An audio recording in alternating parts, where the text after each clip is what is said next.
A verdade da fé, sem rodeios. Reflexões com Ricardo Gondim. Lucas capítulo 1, do versículo 39 em diante.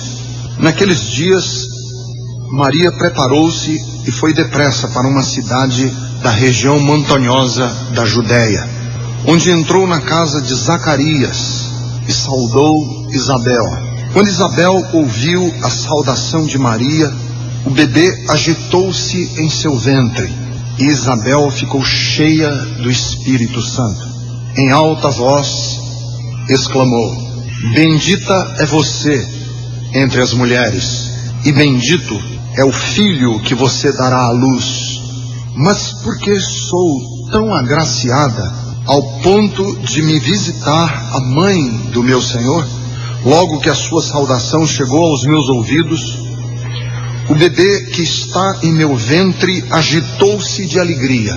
Feliz é aquela que creu que se cumprirá aquilo que o Senhor lhe disse. Amém. Será que eu frustrei um monte de expectativas minhas, da minha família? Como é que foi? Como é que está sendo a minha vida? Para muitas pessoas foi uma frustração. Coisas não aconteceram. Você patinou os pneus no mesmo lugar, pulou e não saiu do lugar. Foi inconstante, cheio de altos e baixos em relação à sua família, aos seus projetos pessoais. Sabe por quê? Porque eu acredito que a nossa vida, ela é interligada. O que acontece comigo na minha vida profissional acaba tendo reflexos do que acontece comigo na minha vida pessoal. O que acontece comigo na minha vida pessoal tem reflexos na minha vida espiritual. E o que acontece comigo na minha vida espiritual, óbvio que tem reflexos no que acontece comigo na minha vida cidadã. Eu, cidadão, você não departamentaliza a vida. Você não consegue ser bem sucedido, constante, em apenas uma área da vida. Ela é interligada. Se você é relapso com a sua higiene pessoal, você vai ser relapso com a sua higiene espiritual. E vice-versa. Pessoa que não sabe cuidar do corpo, não vai cuidar da alma. E quem não sabe cuidar da alma, não cuida do corpo. Nós vivemos numa dimensão que você não foge dessas, você não consegue departamentalizar.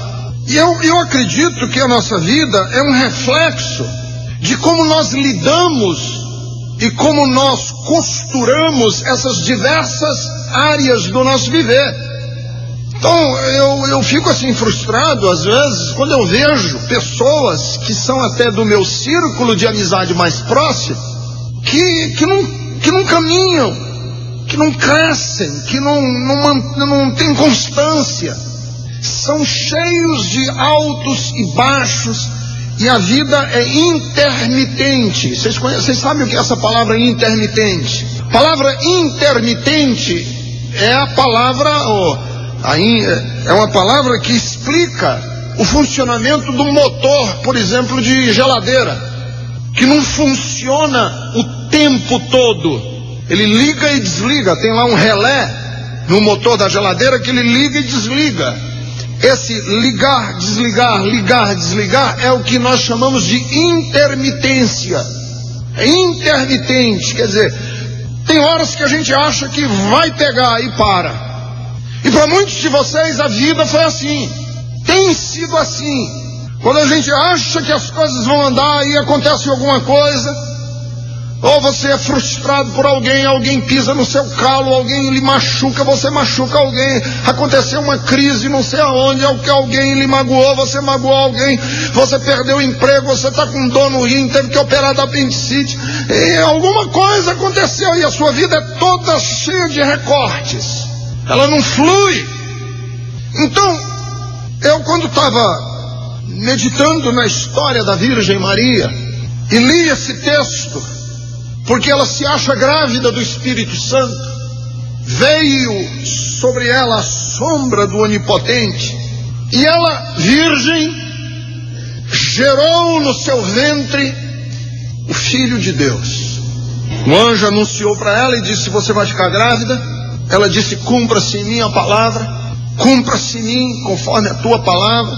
Acha-se grávida e ela procura a prima dela, sua prima, que se chama Isabel, e está grávida também, só que está na gravidez do 6º mês, mas ela está grávida de João, que vai ser chamado de o Batista.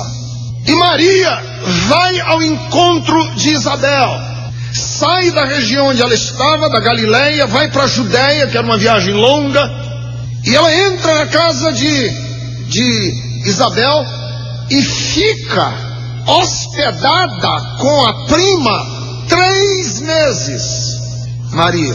Mas na hora em que ela entra na casa, Isabel, quando ouve a saudação de Maria entrando em casa, ela é assim como que se tivesse se arrepiado, como se tivesse se arrepiado toda. Sabe quando você recebe uma notícia, ou muito boa, ou muito triste, ou você recebe uma pessoa muito querida na sua casa, ou você tem um encontro maravilhoso com alguém que você esperava muito acontecer, e aquilo causa em você uma reação que você até se arrepia. E essa reação em que ela até se arrepiou, que eu imagino, o texto não diz, mas eu imagino que todo o corpo dela ficou eriçado, ela ficou cheia do Espírito Santo, a Isabel. E João Batista, que ela estava no ventre, se move no ventre dela com aquela saudação.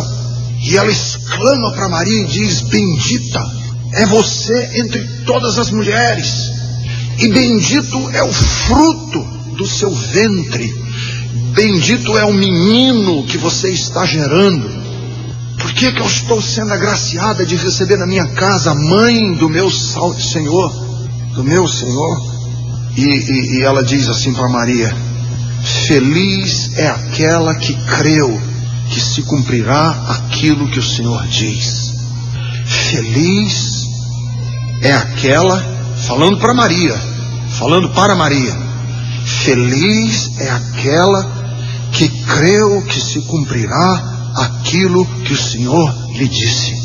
Quando eu li esse texto, feliz é aquela que creu que se cumprirá aquilo que o Senhor lhe disse, falei: está aqui o eixo, está aqui a compreensão dessa passagem, está aqui, é isso aqui. Essa passagem gravita, gira em torno desta afirmação de Isabel: você creu que se cumprirá aquilo que o Senhor disse, e você é feliz por isso. Quer dizer, Maria creu numa palavra de Deus e ela agiu. O anjo disse: você vai ficar grávida, e ela creu. Ela disse: cumpra-se em mim.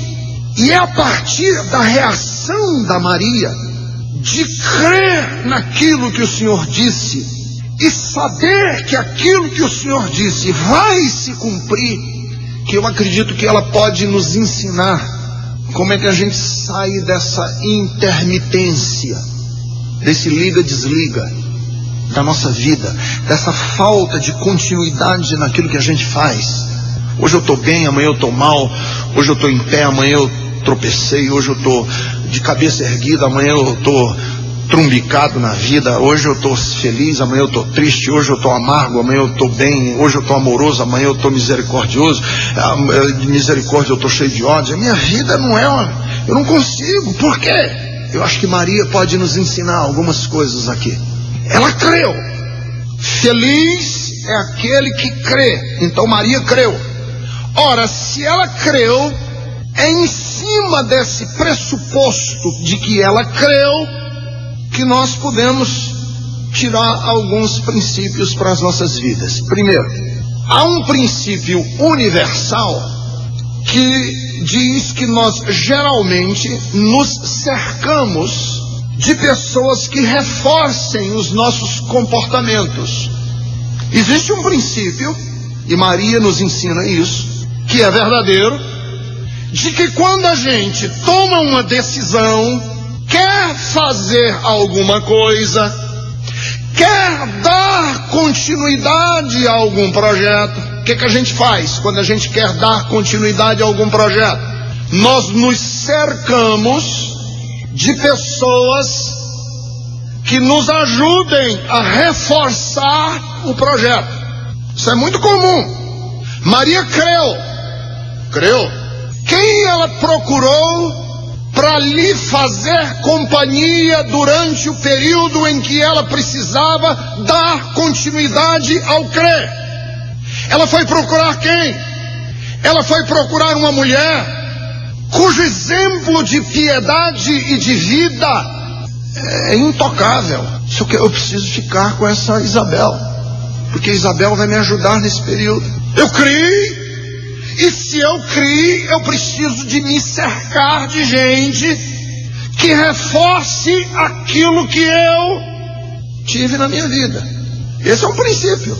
Nós geralmente nos cercamos de pessoas que nos ajudam a cumprir aquilo que nós determinamos, já no nosso coração. Isso é muito comum, eu vejo muito isso acontecer.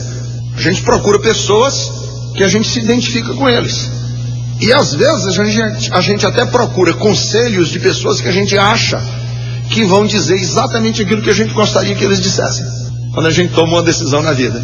A gente nunca procura o conselho de alguém que vai ser contrário àquilo que a gente faz. Não é isso que a gente faz? Eu vejo isso.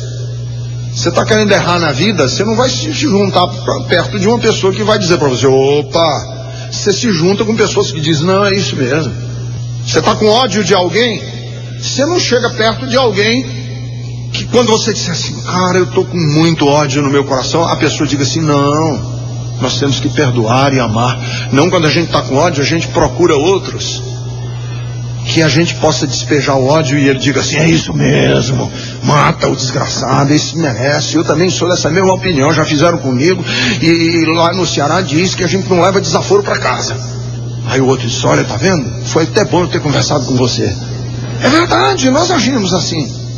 Maria tinha uma decisão, e a decisão que ela quis tomar, ela se rodeou de pessoas que a ajudassem. Então a minha pergunta é o seguinte, qual é a decisão que você tem no seu coração? Porque na decisão que você tem no seu coração, você vai procurar os seus pares, você vai procurar as pessoas que lhe ajudem. Por isso é que a gente procura o outro que é parecido com a gente.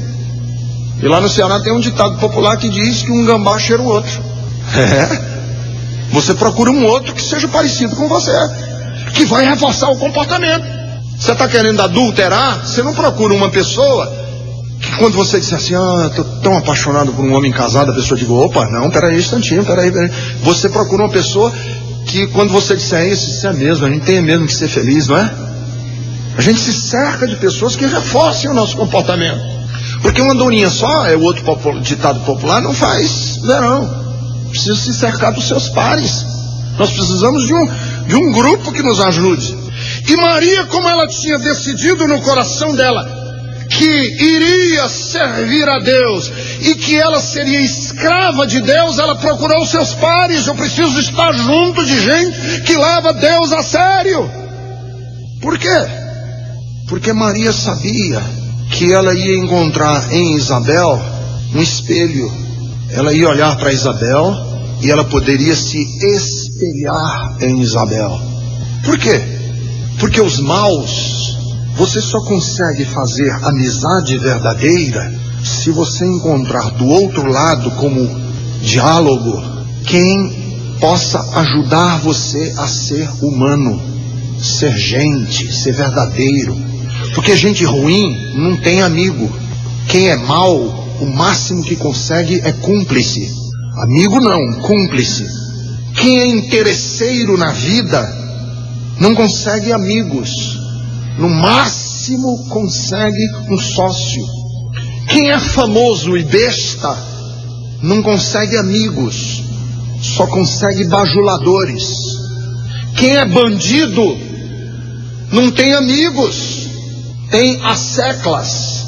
Se você é um político que respira a política partidária mais baixa, clientelista, casuística, interesseira, venal, você não tem amigos, você tem partidários. Se você é uma pessoa rica, famosa e vive com ganância, avarento de dinheiro. Você não tem amigos, você só tem interesseiros. Você só consegue amigo quando você coloca como filosofia de vida que você quer ser um homem e uma mulher segundo os princípios da verdade, do caráter, do que é nobre, do que é digno, do que é louvável, do que é de boa fama. Porque aí nós encontramos interlocutores, pessoas que falam pra gente, não o que a gente quer ouvir, mas falam pra gente o que a gente precisa ouvir. Quando a gente se cerca de gente que a gente só quer ouvir, a gente acaba destruindo o nosso próprio projeto de vida. Vocês, eu acho que eu deixo claro aqui no púlpito da igreja que eu sou apaixonado pela palavra de Deus, a Bíblia, porque é impressionante como a Bíblia é um livro atual. Eu quero contar para vocês a história de um rei de Israel, e nós vamos já ler o texto, mas eu preciso antes de contar a história para vocês. Muita gente aqui não conhece, não sabe bem a história de Israel. Houve uma guerra civil em Israel, isso milhares de anos atrás. Israel ficou dividido em Israel do Norte e Israel do Sul. As tribos se dividiram, passaram a ter dois reinos. O reino do Norte, a capital era Samaria, e o reino do Sul, a capital era Jerusalém. O reino do Norte chamava-se Israel, e o reino do Sul chamava-se Judá. E eram dois reinos separados. E o rei do Norte era um rei chamado Acabe. E esse Acabe, ele era um rei muito podre, muito péssimo. Ele queria e precisava de conselheiros que dissessem a ele o que ele queria ouvir. Então foi o que ele fez. Ele montou um grupo de profetas pagos pelo rei para só dizer coisa boa para o rei. E foi um desastre. Essa necessidade que a gente tem de se rodear de gente que falam para a gente o que a gente quer ouvir, que a gente toma uma decisão e aí a gente se cerca. Vamos ver a história, é muito interessante. Parece que foi tirada do jornal da semana passada. Segundo livro das Crônicas, capítulo 18, versículo de número 1. Acabe era o rei do norte, eu falei para vocês, né? E ele queria fazer uma parceria com o rei do sul para invadir um país. Era assim, o Acabe, na nossa história aqui, é o Bush. E o rei do sul é o Tony Blair. Eles vão fazer um acordo para invadir o Iraque da época, tá? Eles vão entrar num acordo, numa coalizão para invadir o Iraque da época. Olha se não é igualzinho um texto da Bíblia que foi escrito há um monte de tempo atrás e é igualzinho ao jornal da semana passada. Vamos lá. O rei do sul chamava-se Josafá. Josafá tinha grande riqueza e honra e aliou-se a Acabe por laços de casamento. Então os dois tinham alguma coisa em comum e eles se uniram. O Acabe, rei do norte, e o Josafá, rei do sul, tinham lá laços familiares, ficaram aparentados, tá? Alguns anos depois, ele foi visitar Acabe em Samaria. Acabe abateu muitas ovelhas e bois para receber Josafá e sua comitiva. E insistiu que atacasse o Ramote Gileade, que é o Iraque da época. Acabe, rei de Israel, perguntou a Josafá, rei de Judá: irás comigo contra Ramote Gileade? Josafá respondeu: sou como tu, e meu povo é como o teu povo. Estaremos contigo na guerra. Não foi assim que o Tony Blair respondeu para o Bush? Vamos lá, vamos guerrear. Mas acrescentou: peço-te que busque primeiro o conselho do Senhor. Então o rei de Israel reuniu 400 profetas, que eram esses profetas pagos pelo Estado para dizer o que o rei queria ouvir, e fez uma pergunta: devemos ir à guerra contra Ramote Gileade ou não? Nem vamos prosseguir. O que vocês acham que esses profetas disseram? Opa, tem que ir. Eles responderam: sim, pois Deus a entregará nas mãos do rei. Josafá, porém, perguntou: não tem aqui um outro profeta que não esteja na folha de pagamento do governo, Não tem aqui nenhum profeta do Senhor a quem possamos consultar? O rei de Israel respondeu a Josafá: ainda há um homem por meio de quem podemos consultar o Senhor, porém eu o odeio, porque nunca profetiza coisas boas a meu respeito, mas sempre coisas ruins, e é Micaías, filho de Imlá. O rei não deveria dizer isso, Josafá respondeu. Então o rei de Israel chamou um dos seus oficiais e disse: traga aqui imediatamente Micaías, filho de Imlá. Usando vestes reais, o rei de Israel e Josafá, rei de Judá, estavam sentados em seus tronos na eira, junto à porta de Samaria, e todos os profetas estavam profetizando em transe diante deles. Os profetas estavam em transe. Era aquele fuzuê de profeta profetizando, maior transe. Tinha até um chamado Zedequias, filho de Kenaná, que tinha feito chifres de ferro. Mandou fazer uns chifres de ferro, botou na cabeça e disse assim: assim diz o Senhor, com estes chifres tu ferirás os arameus até que sejam destruídos. Todos os outros profetas estavam profetizando a mesma coisa e dizendo: ataca Ramote de Gileade, serás vitorioso, pois o Senhor entregará nas mãos do rei. O mensageiro que tinha ido chamar Micaías, o tal profeta que não estava na folha de pagamento do rei, o mensageiro chamou ele e disse assim: vê, todos os profetas estão predizendo que o rei terá sucesso. Cara, salva a tua pele. Tua palavra também deve ser favorável. Diz só coisa boa hoje lá, não custa nada. Aí o Micaías, porém, disse: juro pelo nome do Senhor que direi o que o meu Deus mandar. Quando ele chegou, o rei perguntou: Micaías, devemos ir à guerra contra Ramote de Gileade ou não? Esse negócio vai dar certo ou não vai atacar um outro país assim, de graça? Ele respondeu. Aí eu fico imaginando aqui o tom de voz, né? Porque ele deve ter feito um tom de voz tão irônico. Sei lá como foi que ele fez, rindo. Ataque, serão vitoriosos, pois eles serão entregues em suas mãos. Aí o rei disse para ele assim: quantas vezes eu já te fiz jurar que me irás dizer somente a verdade em nome do Senhor, rapaz, fala a verdade. Micaías respondeu: vi todo Israel espalhado pelas colinas como ovelhas sem pastor, e ouvi o Senhor dizer: estes não têm dono, cada um volte para casa em paz. Quer dizer, vocês vão perder essa guerra, não entrem que vocês vão, é errada, é furado, não vai dar certo. O rei de Israel disse a Josafá: não lhe disse que ele nunca profetiza nada de bom em meu respeito, mas apenas coisas ruins? Micaías prosseguiu: ouçam a palavra do Senhor. Vi o Senhor assentado em seu trono, com todo o exército dos céus à sua direita e à sua esquerda, e o Senhor disse: quem enganará Acabe, rei de Israel, para que ataque Ramote Gileade e morra lá? E um sugeria uma coisa, outro sugeria outra, até que finalmente um espírito colocou-se diante do Senhor e disse: eu o enganarei. De que maneira? Perguntou o Senhor. Ele respondeu: irei e serei um espírito mentiroso na boca de todos os profetas do rei. Disse o Senhor: você conseguirá enganá-lo, vá e engane-o. E o Senhor pôs um espírito mentiroso na boca desses profetas que estão aqui. O Senhor decretou a sua desgraça. Então o Zedequias, aquele que tinha feito o chifre de ferro, filho de Kenaná, aproximou-se, deu um tapa no rosto de Micaías, olha a cena, e perguntou: por qual caminho foi o espírito da parte do Senhor quando saiu de mim para falar a você?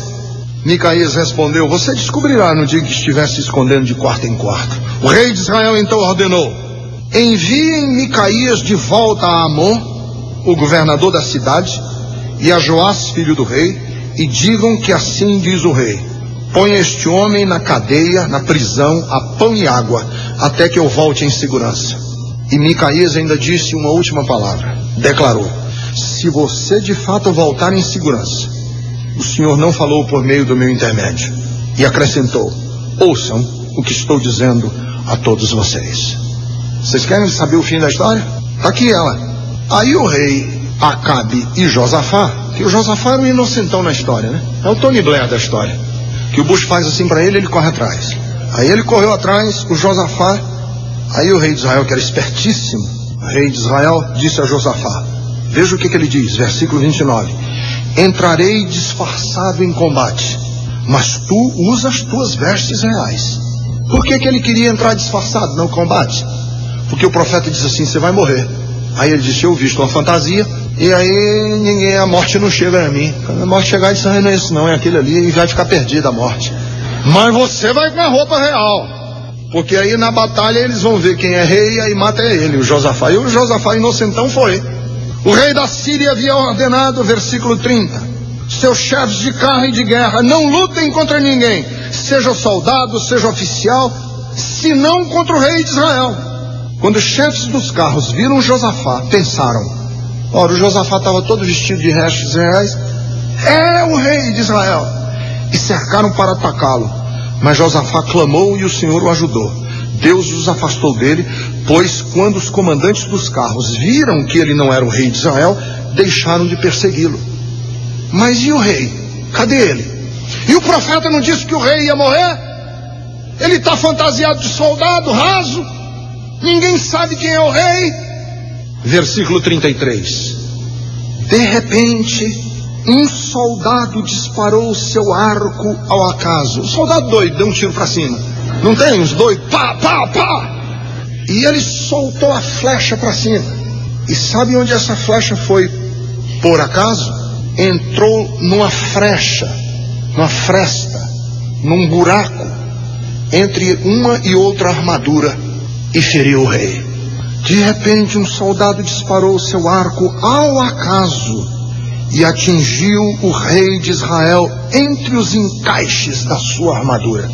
Então o rei disse ao condutor do seu carro, tire-me do combate, fui ferido. A batalha foi violenta durante todo o dia. E assim o rei de Israel teve que enfrentar os arameus em pé no seu carro até a tarde. E ao pôr do sol, ele morreu. Estão entendendo a lógica? A Virgem Maria falou, eu preciso ouvir gente que me ajude a conduzir o que eu tenho proposto no meu coração. O rei de Judá, o rei de Israel, disse, eu preciso me cercar de gente que me ajude a levar à frente o que eu tenho proposto no meu coração. Foi o que ele fez. Assalariou 400 profetas venais que diziam para ele o que ele precisava e queria e desejava ouvir. E só diziam coisas boas. E quando nós nos cercamos de pessoas que reforçam os nossos comportamentos destrutivos, nós acabamos morrendo. Não importa se você é presidente da república da maior potência do mundo, ou se você é dona de casa, quando nós nos cercamos de pessoas que fortalecem os nossos comportamentos destrutivos, nós vamos morrer. Quando nós nos cercamos de pessoas que fortalecem os nossos comportamentos dignos, verdadeiros, nós achamos a vida. E foi isso que a Virgem Maria fez. Eu preciso ficar um tempo na casa de Isabel, porque ela vai me ajudar a levar à frente o projeto de Deus na minha vida. Duas coisas. Segunda coisa que eu queria dizer para vocês sobre essa coisa da vida, de não jogar a vida fora, de não perder a vida. Segunda coisa, muitas vezes essa primeira impressão tem que ser levada em conta. Sabe essa primeira impressão que a gente tem? Primeira reação que a gente tem quando a gente encontra uma pessoa. Você já teve isso? Algumas pessoas chamam isso de sexto sentido. Eu não sei que nome dá. Essa coisa que fala dentro da gente, que é bom ou que é ruim. Que tanto Isabel quanto Maria tiveram. Tanto uma como a outra tiveram. O quê? Quando Maria entrou em casa de Isabel se arrepiou, no bom sentido, aquela primeira impressão. E Maria também teve uma reação absolutamente diferente, que eu não vou falar nela hoje, que eu quero falar na próxima mensagem que eu pregar sobre esse assunto, que a Isabel se arrepiou e disse, bendita seja tu e o ventre, e o menino que tu está gerando no teu ventre. Bendito é o fruto do teu ventre. E bendita és tu. E Maria, quando viu Isabel, ela também teve um choque, que ela não soube nem o que falar. Não falou nada. Sabe o que ela fez? Começou a cantar. Minha alma engrandece ao Senhor. O Senhor me ajudou a chegar na sua casa. Eu abri a porta. Você, pastor, eu estou cheio do Espírito Santo, você acabou de chegar aqui. E eu, minha alma engrandece ao Senhor. E alguém filmar esse negócio, eu dizer, dois doidos. Que foi o que aconteceu com Maria. A reação de uma e da outra espiritual foi tão positiva. E o que eu quero chegar aqui e dizer para vocês é o seguinte: é que às vezes nós fazemos muita besteira na vida porque a gente despreza essa primeira impressão, sabe? Que Maria não desprezou e nem Isabel. Essa primeira impressão. Quando você, sabe, de você entrar num ambiente e você dizer assim, não senti paz. Não senti paz. E aí o outro diz assim, mas eu não senti paz porque eu não sei. Algo dentro de mim não trouxe paz. Inclusive eu queria falar uma coisa aqui para os homens, que eu também não entendo, não venham depois me perguntar para eu explicar, que eu não sei explicar. As mulheres parece que têm isso mais aguçado do que nós homens. Parece-me. Mulher parece que tem essa capacidade de perceber que nós homens somos mais broncos nessa coisa. E tem muito homem que já fez um monte de besteira, porque a mulher fala assim, não vou nem olhar aqui de lado, que a minha mulher deve estar com um sorrisinho assim, sabe? Está se controlando assim, ela, sabe? Para não ficar rindo. Que ela diz, Ricardo, eu não senti paz. Aí eu, não, mas e dá errado. Porque às vezes a gente é teimoso para essa primeira impressão. Que eu sei que pode às vezes essa primeira impressão tá corrompida, porque às vezes a gente diz assim, não gostei. Mas o não gostei não é porque a gente tá tendo uma reação espiritual àquilo, é porque a gente tá com inveja do outro. Não, a pessoa às vezes chega assim muito elegante e a gente tem inveja da elegância da pessoa e diz assim, não gostei, achei muito besta.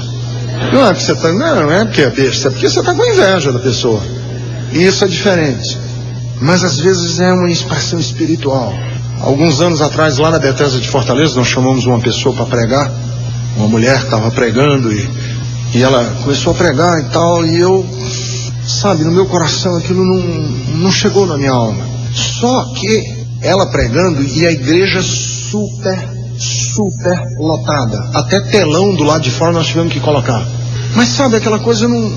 Aí eu fui para casa à noite, falei, Deus... O que está acontecendo? Eu não estou recebendo a mensagem. Será que eu estou com inveja? Que eu prego nos domingos, a igreja não fica lotada. A mulher veio aqui, encheu a minha igreja, esborrotou de gente. Será que é isso?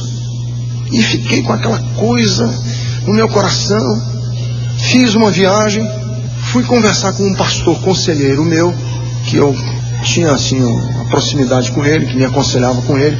Falei para ele, eu digo, olha, eu ouvi uma mensagem assim, escrevi, falei, olha, não está batendo comigo. Aí ele falou, pera um instantinho. Foi lá na biblioteca dele, me deu uma pilha de livros assim, dessa altura. Falou, leia isso aqui. Aí eu li, era o começo da teologia da prosperidade e da confissão positiva. E como fruto dessa minha inquietação saiu o meu livro, o Evangelho da Nova Era. Fruto dessa inquietação nasceu o livro, porque fui estudar. Sabe onde é que eu estou querendo chegar? O que eu estou querendo dizer? Que às vezes essa impressão ainda nem chegou na nossa cabeça. Por isso, filhos, às vezes seu pai ou a sua mãe, você vai casar, seu pai diz, minha filha, eu não estou sentindo paz com esse rapaz. Aí a menina, meu pai está com... Eu queria que ele explicasse, não é. Às vezes, salvo, eu não estou querendo absolutizar isso, mas pode, se precisa, dar ouvidos a essa intuição do seu pai e da sua mãe. Porque quando Maria entrou na sala, Isabel reagiu e ela discerniu que aquela reação não era uma mera empatia, não era química, aquela reação era o quê? Era testemunho. Teve até uma vez na Bethesda que um rapaz chegou no culto, eu tinha terminado de pregar, o culto estava terminando, e aí ele chegou e disse, o pastor já terminou de pregar? Já. Aí ele olhou para a irmãzinha, uma senhora assim, baixinha, isso lá no Ceará, né? Aí disse assim: e o que foi que ele pregou? Ela disse: olha, eu não entendi nada, mas foi uma bênção. Foi complicado, mas olha, meu coração recebeu. Sabe, essa coisa dessa, que eu não sei dizer direito. A mulher de Pilatos teve isso.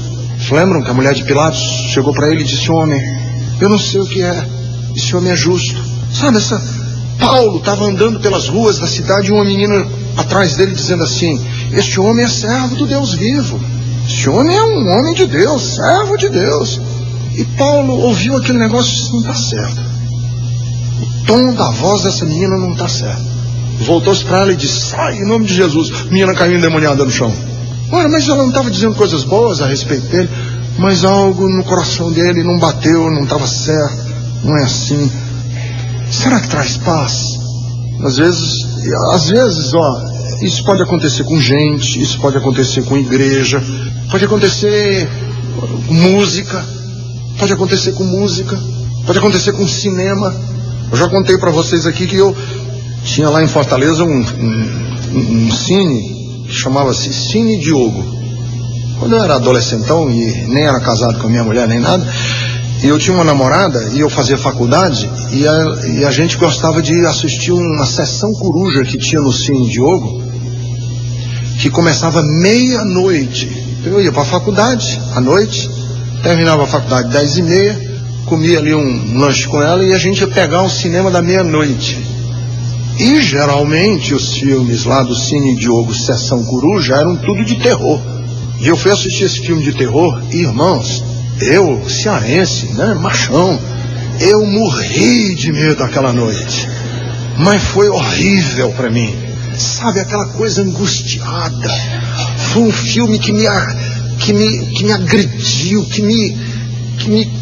eu não gostei, eu tive medo, eu tive pavor. Fui deixar minha namorada em casa e olha, o filme começou meia-noite. Vocês imaginam a hora que eu deixei ela em casa. Deixei ela no portão de casa e fui embora para casa. E eu não era assim crente pentecostal nem nada, era um crente meia boca. E eu fui dirigindo e morrendo de medo que tinha uma coisa aqui atrás me esganando. E eu fui até em casa assim, dirigindo e fazendo assim no meio da madrugada. Se alguém me visse, eu ia achar que tinha um marimbondo dentro do carro. Anos depois, eu estou nos Estados Unidos assistindo um programa de televisão e tem um crítico de cinema comentando e fazendo análises sobre filmes.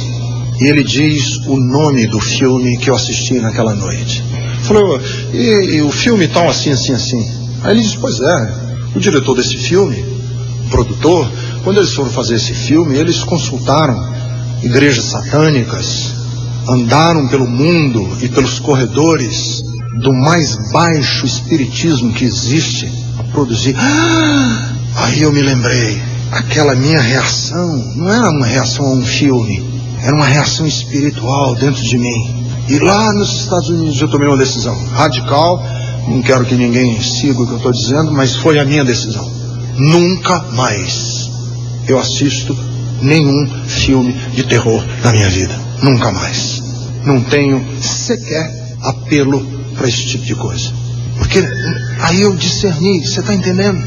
Às vezes a gente está perto de uma pessoa que a pessoa nem é muito, não disse nada, não falou coisa nenhuma, e no meu espírito eu digo assim: esse homem é um homem bom, esse é uma pessoa boa, esse é uma pessoa digna, preciso ajudar essa pessoa.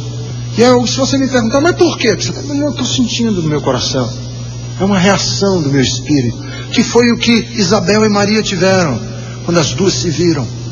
Uma reagiu à outra com essa sensação. Mas vamos em frente. Terceiro, tudo o que nós geramos nos transforma, e nós transformamos tudo o que geramos. É a terceira coisa que eu quero falar para você. A saudação que Isabel fez para Maria, qual foi? Bendita é você, e bendito é o fruto do seu ventre. É o menino que você está gerando. Pergunto: Maria passou a ser bendita porque estava gerando o filho? Ou ela foi escolhida para gerar o filho porque era bendita? Entenderam aqui a pergunta? Porque no texto diz assim: bendita é você, e bendito é o fruto que você está gerando. Pergunto: Ela é bendita pelo fruto que ela gera, ou ela gera um fruto porque ela já é uma mulher bendita? As duas coisas. As duas. Óbvio. Ela é uma mulher bendita, por isso Deus a escolheu para ser a mãe do Senhor. E porque ela é a mãe do Senhor, ela é uma mulher bendita. Por que eu estou dizendo isso? Porque você é bendito por aquilo que você gera. E aquilo que você gera na sua vida torna você bendito.